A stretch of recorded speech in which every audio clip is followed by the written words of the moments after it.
सपनों की उड़ान। इस कहानी में हम एक छोटे से गांव की बच्ची की कहानी सुनते हैं जो अपने सपनों को पूरा करने के लिए कठिनाइयों का सामना करती है। एक छोटे से गांव में लक्ष्मी नाम की एक बच्ची रहती थी। वह बहुत ही संवेदनशील और सपनों की दुनिया में खोई रहने वाली थी। लक्ष्मी के दिल में एक सपना था कि वह एक दिन अपने गांव को ऊंचाइयों तक ले जाएगी और उसे खुशहाली और सम्मान की ऊंचाइयां प्राप्त होगी। लक्ष्मी के पास गरीबी के कारण कई कठिनाइयां थीं। उसके परिवार को रोजगार की कमी थी और उन्हें बुनियादी आवश्यकताओं को पूरा करने के लिए संघर्ष करना पड़ता था। लेकिन लक्ष्मी नहीं हारी। वह हमेशा अपने सपनों के पीछे लगी रहती थी। उसका पहला कदम उसने शिक्षा में आगे बढ़ाकर उठाया। गांव में उसके स्कूल नहीं था, लेकिन उसने खुद को पढ़ाई के लिए समर्पित कर दिया। वह दूसरे गांव जाती थी और पढ़ाई के लिए पूरी मेहनत करती थी।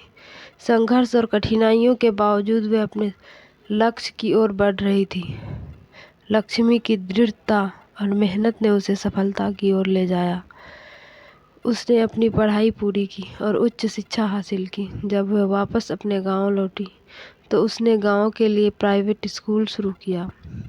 वह हर बच्चे को शिक्षित करना चाहती थी।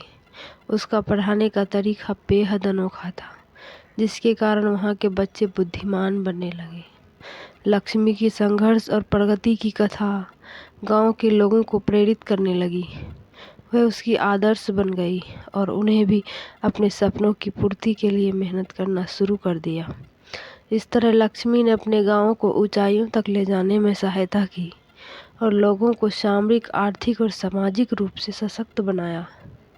ये कहानी हमें सिखाती है कि हमें अपने सपनों के पीछे दृढ़ता से खड़े होना चाहिए।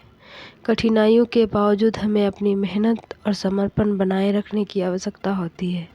जब हम अपने सपनों के प्रति विश्वास रखते हैं और मेहनत करते हैं तो हम सब आपातकाल में भी सफलता की ओर बढ़ सकते हैं। मेरे चैनल को लाइक और सब्सक्राइब कर दीजिए my dear friends. Thanks for watching.